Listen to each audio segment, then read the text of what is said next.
Hey, good morning. Well, we're in part two of an interview with my wife, Teresa Ott, who is the Region 8 representative for Homeschool Iowa. That covers Dubuque, Delaware, Jackson, and Jones County, so particularly appropriate for Bellevue people. If you remember yesterday, or if you didn't get a chance to watch yesterday's, you might want to watch the intro for that. I compared the fact that we are all in this position of having to educate our children at home with somebody who's never fished before and goes to the store and looks at all the options of poles and lures and ways to fish, and really it can be overwhelming. And that the most effective way to quickly learn how to fish is to find someone that's been doing it for a while and have them kind of show you the ropes, give you some pointers, point you in the direction of the things that are going to be most effective. And so in this school situation, we have a whole network, a whole community of people who have been doing home education for quite some time, and they've learned some things. And I just want to emphasize, this is not about homeschool educators being better than, say, public school teachers. I love the teachers I work with. I am never short of admiration and respect for the work that they put in and the things that they do, the ways they care about their kids. But the reality is, they don't know how to homeschool. They're not homeschooling. They're schooling at school. They know, and they are experts at doing that, and it's amazing. But educating at home carries some different dynamics. And so we can take advantage of the experience of people who have done this before as we go through this time where we are now forced, really. We don't have a choice to deal with our children at home in terms of their education. And the encouragement from this interview that was from yesterday and again from today is that you know and you care about your children in ways that even the teachers are not able to, and that you are able to do some things for them at home that will encourage them and build them up and make them more ready for school when it resumes. And so that's what we hope that you're getting from these interviews. We hope that you'll appreciate the part two interview with Teresa Ott, Region 8 homeschool rep for Homeschool Iowa. Well, I just kind of want to move to what you're hearing. You're a Homeschool Iowa rep, which means people can access you, and I'll give information about that a little bit later and include that in the notes. So if you're watching this and just want to look in the notes for this video, you'll find access to how you can get to Teresa and other homeschool reps. But people now are no doubt contacting you, and they're saying, woo, what do I do now? And I'm curious, maybe if you could just talk about a couple of the kinds of questions that you're getting right now. What are some of the themes you're hearing and the questions that people are asking you as a homeschool rep?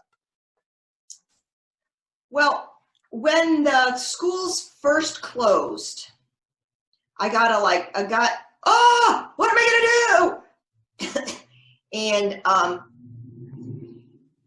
just said, did the school send you things to do?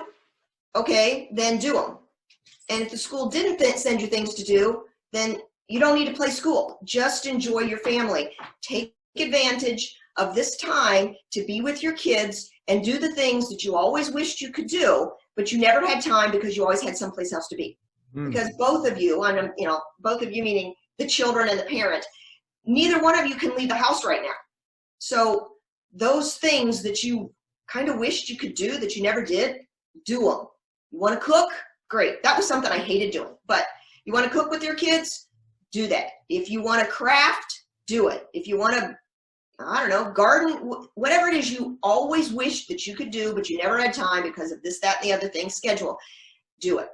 Okay. Then, of course, people were saying, well, yeah, what if my kid gets behind?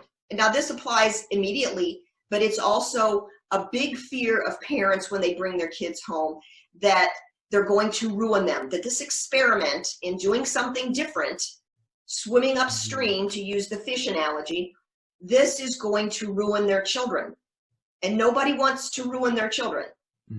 So in this experiment, well, what am I going to do if I get behind? A lot of time people just need to be talked off the cliff. Behind what? Everybody in the school system is in the same situation. Nobody is going to get ahead. Well, we homeschoolers know that we're already ahead, and this time that we're used to doing it on our own is actually pushing us ahead. But that's a That's a controversial subject for another time. Yeah. So you're not going to get behind anybody because everybody is floating in the middle of the river right now. So then we were encouraged as home educators to provide some well-known to us resources. Well, we sent everybody to the library until those closed. But there are so many resources now, and everybody was jumping up and making all their things available that you can be resourced to death with that one. So the answer to all of these questions, that isn't specifically, did you want to know specific questions that I get? Yeah, just look at just the kind of questions that people are asking that other parents might hear and say, yeah, those are things that have been in my mind as well. What are the themes? Well, that's what I said when people first started. Basically, take advantage of the time and get to know your children again, because you think you do, but you really don't, because you haven't been with them very much. Okay, then it changes, and then after, until, let's just say a week ago, there were some people thinking, I kind of like this homeschool stuff is kind of cool. And I can't talk to anybody about my son's IEP, and I'm supposed to do such and such, and no one will contact me. And I'm sick and tired of this school, and I don't know what I'm going to do. So what do I do now? Because I want to get out of the school. How do I de-enroll my student? And then we would have to talk people through, like, just do your stuff, because there's nobody there to take your forms anyway. Okay, then they want to know, so what should I use for history? What should I use for math? And that was the part that I can say now to the brand new homeschoolers, is that, well, I'm not a person who really likes to point a person instantly to curriculum. And that also is a bigger subject for another time. So I will skip that. Don't worry about the curriculum right now. You are under stress. Your children are under stress. Read to your child, and you probably already have a pretty good idea of whether or not they can add, subtract, multiply, and divide. And if they can't do that well, because you should have just come out of parent-teacher conferences and you have a basic idea where they are, just play some games that do that and get to know your kid. For people who are now I'm getting questions like, I want to homeschool in the fall. What do I do now? How do I withdraw my student? Da, da, da, da, da. And the first thing we do is send them to Homeschool Iowa.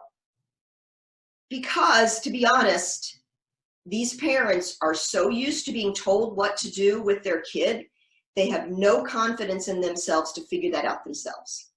So the homeschool reps are here to help, but we have to be really, really careful not to tell everybody what to do, because they are just falling in the same path of what they've been taught. And they really need to get a handle on, this is my child, this is my time. I have a right to say what I want my child to learn. That's major. So we send them to homeschool, homeschooliowa.org. There's a Facebook page, the Homeschool Iowa discussion group. You can go there. A lot of these questions are asked, but the reps go there and answer these questions.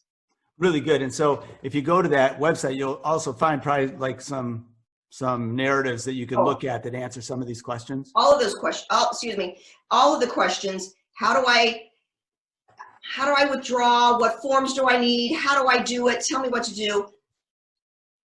It can be very overwhelming, and that's really the biggest question. What do I do?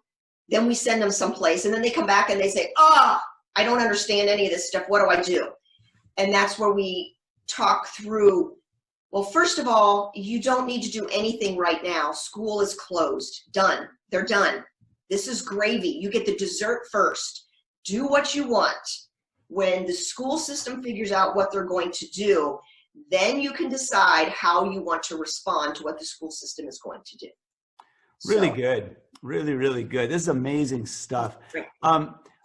Well, let's bring this in for a landing here. We'll just kind of close this out. I would love to have another interview with you to talk about the issue of social emotional development, which is kind of my passion and my interest. I know there's a lot of thoughts about socialization and those kinds of things when it comes to homeschooling. Let's do that another time. But for today, I just know that there's a lot of parents who may be watching this or listening to this who are really filled with a lot of anxiety, a lot of fear, a lot of, as you said, worry about, I want to do it right. I want to get this right. I wonder if you have maybe a couple words of encouragement to them, to those parents who are out there, just to kind of give them a little sense that it's going to be okay. Yeah, a tiny bit of history, because I can't speak without having a foundation. Home education did not become fully legal until 1992.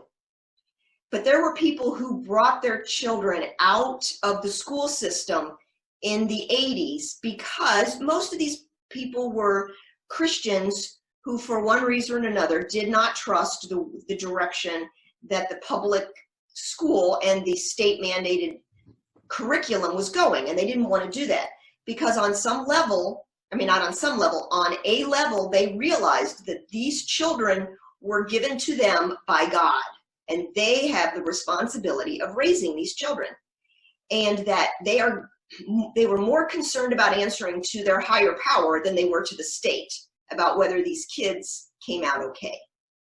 And so with that as part of what I understand of how home education grew, where it came from, people willing to do some crazy and illegal things at the time for the sake of their children's future worldview. I just, as gently as I can, remind people that these are your children, and you get to decide what you want them to do. And when they say, well, I don't know what they want, and I don't know, I have to remind them, who is this they that decided that all 14-year-olds need to know how to balance equations? Some 8-year-olds are ready to start tackling algebra. But if you're 8 and you're ready to tackle algebra, they don't know what to do with you in school. Or if you're 16 and you still don't understand why the multiplication symbol and the x-coordinate use the exact same letter, why do we make kids do that?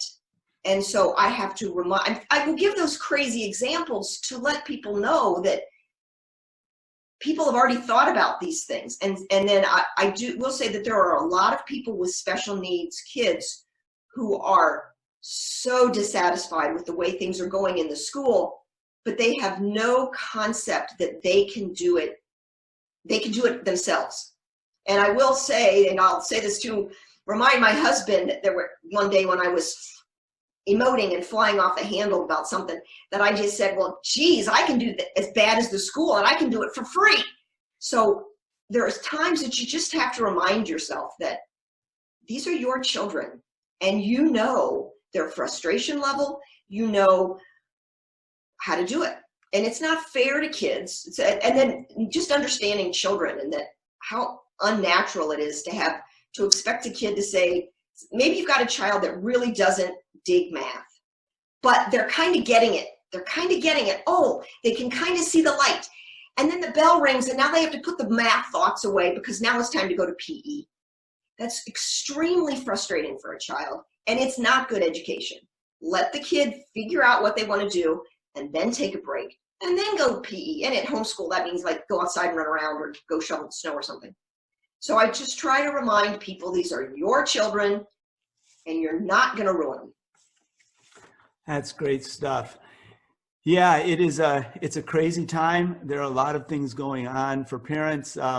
Just to remind you that there are a whole network of veteran homeschool teachers, and you may not necessarily even agree that homeschooling is right for your family, but it is your family now. And you would do well to think about benefiting from the expertise of those who have done this, because they fought some of the battles you're fighting. They fought through some of the battles you're fighting, and they have some words of encouragement for you. I love the end of this. These are your kids. You love them more than anybody else. You know them better than anybody else.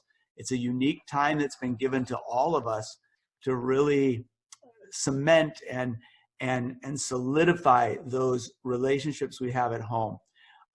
So I hope this has been useful to you. We really appreciate, Teresa, you being with us.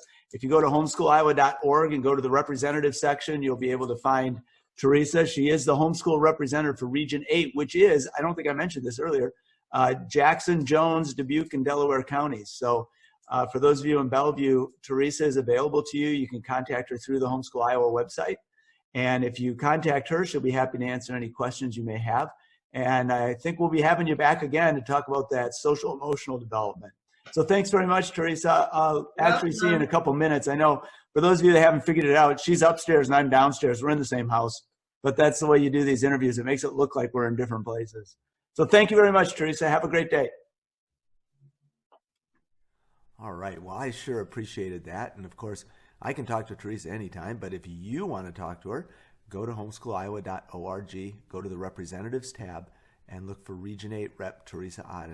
There's contact information for her there, and that's the easiest way to get to her, as well as to perhaps access some of the resources they have on that site. I really enjoyed especially that little mindset thing that a lot of parents right now are afraid that their kids are not going to keep up. And there's a certain panic that we feel, a certain anxiety we feel when we're not sure if we're doing it right. And the encouragement I heard from Teresa is, these are your children, and you are going to do them right because you know them, you know what their passions are, you know what their interests are.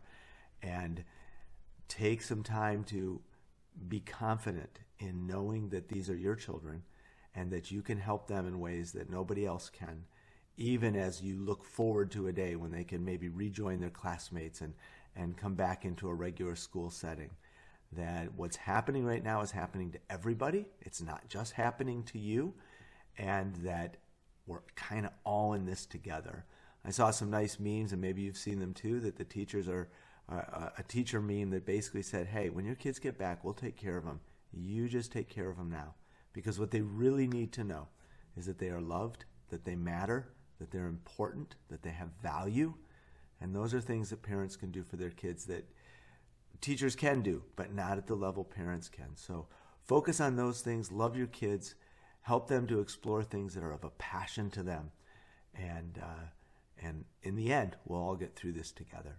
So thanks very much for listening, and we'll see you tomorrow.